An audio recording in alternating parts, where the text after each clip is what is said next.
NMAX V2 ABS version.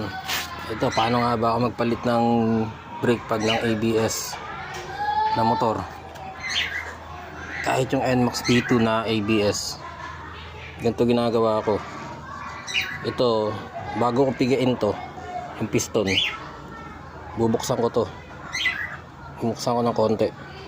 Di bali tumapon yung fluid, basta wag na mapush yung ano yan, paakyat yung fluid. Di baling magtapon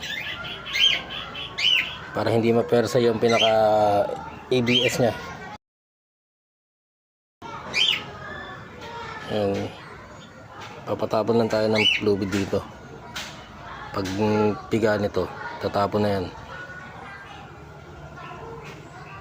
At ayan, siklam lang ginagamit yan, pero may sapin niya na basaan.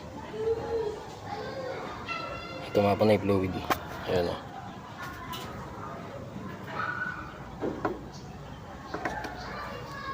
Ito safety measure ko na ginagawa para hindi masira yung ABS, kasi pwede ma-damage ABS nyan. Yung pigain mo yan ng